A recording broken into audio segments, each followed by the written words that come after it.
Hello guys, welcome to KP channel. ನಾನು ಅಶಿಕ್. ನಾನಂತೂ ತುಂಬಾ ಎಕ್ಸೈಟೆಡ್ ಆಗಿದ್ದೀನಿ. ಯಾಕೆ ಅಂದರೆ ಅಪ್ಕಮಿಂಗ್ ಅಪ್ಡೇಟ್ಸ್ ಏನಿದೆ ಕನ್ನಡ ಮೂವೀಸ್ದು ಅದ್ಭುತವಾಗಿದೆ ಅಂತಲೇ ಹೇಳ್ಬೋದು. ಸೊ ಗೈಸ್, ಅದನ್ನೇನು ಮಾಡಿದೆ, ಲೆಟ್ಸ್ ಸ್ಟಾರ್ಟ್ ದ ವಿಡಿಯೋ. ಮೊದಲನೇದಾಗಿ ನಾನು ಕಾಟೇರ ಬಗ್ಗೆನೇ ಮಾತಾಡ್ಕೊಬಿಡ್ತೀನಿ. ಯಾಕೆಂದರೆ ವಿಷಯಗಳು ತುಂಬ ದೊಡ್ಡದಾಗಿದೆ ಇವರು. ಹಾಗೆಯೇ ಡಿ ಬಾಸ್ ಅವ್ರ ಇಂಟರ್ವ್ಯೂಲಿ ಹೇಳಿರೋವಂಥ ಮಾತುಗಳನ್ನ ಫಸ್ಟ್ ಮಾತಾಡ್ಕೊಬಿಡೋಣ. ಅವ್ರು ಹೇಳಿರೋವಂಥ ಪ್ರಕಾರ 20 ನಿಮಿಷ ಸ್ಟಾರ್ಟ್ ಆಗಿ 20 ನಿಮಿಷ ಆದಮೇಲೆ ಮೊದಲನೇ ಸಾಂಗ್ ಬರುತ್ತೆ. 40 ನಿಮಿಷ ಆದಮೇಲೆ ಫಸ್ಟ್ ಫೈಟ್ ಸೀನ್ ಸ್ಟಾರ್ಟ್ ಆಗುತ್ತೆ. ಫೈಟ್ ಸೀನ್ 3 ಇದೆ. 3ರಲ್ಲಿ ಫಸ್ಟ್ ಫೈಟ್ ಸೀನಲ್ಲಿ 2 ಕೈಯಲ್ಲಿ ಹೊಡೆದಾಡ್ತಾರೆ.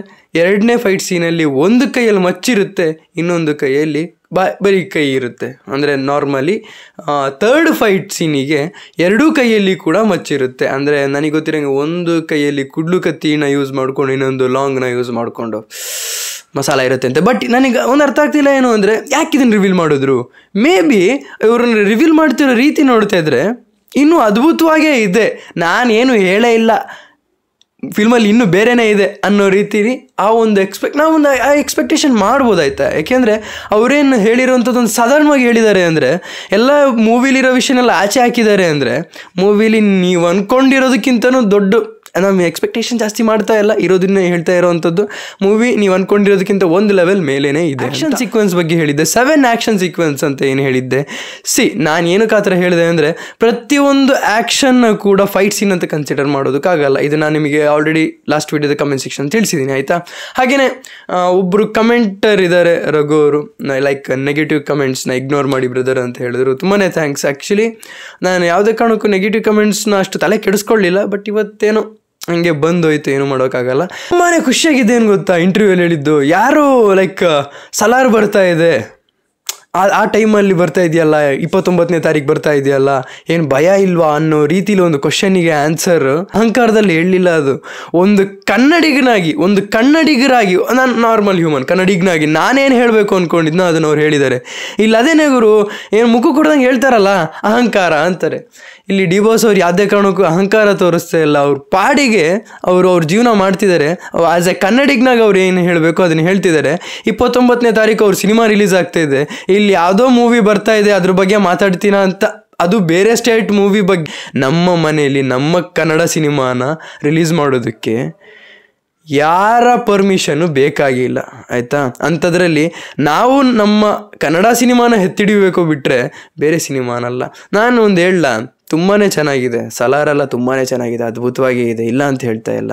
BGM ಎಲ್ಲ ಅದ್ಭುತವಾಗಿದೆ. ಆ ಫ್ರೆಂಡ್ಶಿಪ್ ಎಮೋಷನ್ ಏನಿದೆ, ನಾನು ಆಕಾಶ ಗಡಿಯ ದಾಟಿ ಸಾಂಗು ನಾನು ಲಾಸ್ಟ್ ವೀಡಿಯೋದಲ್ಲಿ ಹೇಳಿದ್ದೆ ತುಂಬಾ ಚೆನ್ನಾಗಿದೆ ಅಂತ. ಆ ಫ್ರೆಂಡ್ಶಿಪ್ ಎಮೋಷನ್ ನೀವು ಆ ಉಗ್ರಮಿಗೆ ಕಂಪೇರ್ ಮಾಡ್ತಿದ್ರು ಕೂಡ ಫ್ರೆಂಡ್ಶಿಪ್ ಎಮೋಷನ್ ಏನಿದೆ ಅದು ಇಲ್ಲಿ ತುಂಬಾ ಅದ್ಭುತವಾಗಿ ಕಂಪ್ಲೀಟ್ 0 ಈಗೋ 100% ಜೆನ್ಯೂನ್ ಎಮೋಷನ್ನ ನಮಗೆ ಈ ಒಂದು ಸಾಂಗಲ್ಲಿ ನೋಡೋಕೆ ಸಿಕ್ಕಿದೆ, ಆಯಿತಾ.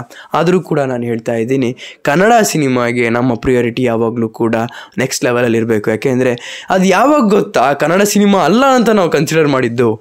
ಟ್ರೈಲರ್ ಬಿಟ್ರಲ್ಲ, ಎಲ್ಲ ಆದಮೇಲೆ 3ನೇದಕ್ಕೋ 4ನೇದಕ್ಕೋ ಬಿಟ್ರಲ್ಲ ಕನ್ನಡ ಟ್ರೈಲರ್ನ, ತೆಲುಗು ಮಲಯಾಳಂ ಹಿಂದಿ ಆದಮೇಲೆ ಆವಾಗಲೇ ಅದು ಡಿಸೈಡ್ ಆಗಿಬಿಡ್ತು ಗುರು, ಅದು ಕನ್ನಡ ಸಿನಿಮಾ ಅಲ್ಲ ಅಂತ.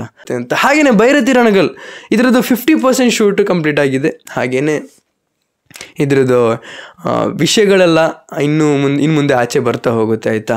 ಇನ್ನೊಂದು ವಿಷಯ, ಇವರು ಟಾಕ್ಸಿಕ್ ಮೂವಿ ಬಗ್ಗೆ ಶಿವರಾಜ್ ಕುಮಾರ್ ಅವರು ಮಾತಾಡಿದ್ದಾರೆ. ಅಂದರೆ ಲೈಕ್ ನನ್ನ ಬ್ರದರ್ ಇದ್ದಾಗೇನೆ, ಲೈಕ್ ಪುನೀತ್ ಸರ್ ಇದ್ದಾಗೇನೆ. ಯಾಕೆಂದರೆ ಪ್ರತಿಯೊಂದು ಇವೆಂಟಿಗೂ ಬಂದು ಸಪೋರ್ಟ್ ಮಾಡ್ತಾಯಿದ್ರು.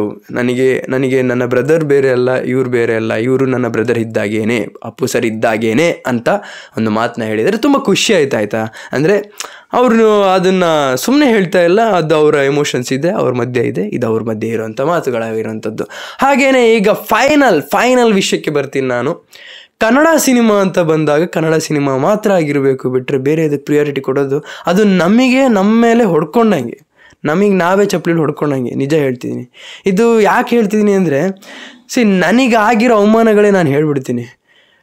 ಜಾಬ್ ಇಂಟರ್ವ್ಯೂಯಲ್ಲಿ ನೀನು ಯಾವುದಪ್ಪ ಪರ್ಫೆಕ್ಟಾಗಿ ಬರುತ್ತೆ ಅಂತ ಕೇಳಿದ್ದು, ಪರ್ಫೆಕ್ಟ್ ಲ್ಯಾಂಗ್ವೇಜ್, ನೀವೆಲ್ಲ ನಗಾಡ್ಬೋದು, ಆದರೂ ಹೇಳ್ತೀನಿ ನಿಮಗೆ ಪರ್ಫೆಕ್ಟಾಗಿ ಯಾವ ಲ್ಯಾಂಗ್ವೇಜ್ ಬರುತ್ತೆ ಅಂತ ಕೇಳಿದಾಗ ಕನ್ನಡ ಅಂದೆ ಸ್ಟಾರ್ಟಿಂಗ್. ಆಮೇಲೆ ಹೇಳೋಕೆ ಹೋದೆ ಕನ್ನಡ ಇಂಗ್ಲೀಷ್ ಅಂತ ಹೇಳೋಕೆ ಹೋದೆ, ಅಷ್ಟೊತ್ತಿಗೆ ಅವನು ಕಟ್ಟೇ ಮಾಡಿಬಿಡ. ಅಂದರೆ ಆನ್ಲೈನಲ್ಲಿ ಇಂಟರ್ವ್ಯೂ ಇತ್ತಲ್ಲ, ಅಲ್ಲೇ ಕಟ್ ಮಾಡಿಬಿಡ.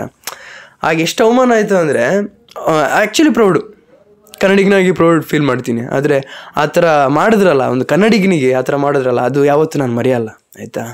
ಇದಿಷ್ಟು ಇವತ್ತಿನ ವಿಡಿಯೋದಲ್ಲಿ ನಿಮಗೆ ಅನಿಸೋ ಕಮೆಂಟ್ ಸೆಕ್ಷನ್ ತಿಳಿಸಿ ಅಂತ ಹೇಳ್ತಾ ಇವತ್ತಿನ ವಿಡಿಯೋ ಇಷ್ಟು. ನಿಮ್ಮ ವಿಡಿಯೋ ಲೈಕ್ ಮಾಡಿ, ಶೇರ್ ಮಾಡಿ, ಚಾನಲ್ ಸಬ್ಸ್ಕ್ರೈಬ್ ಆಗಿದ್ರೆ ಸಬ್ಸ್ಕ್ರೈಬ್ ಮಾಡ್ತಾರೆ ಮರಿಬೇಡಿ. So keep watching, love you all, peace out.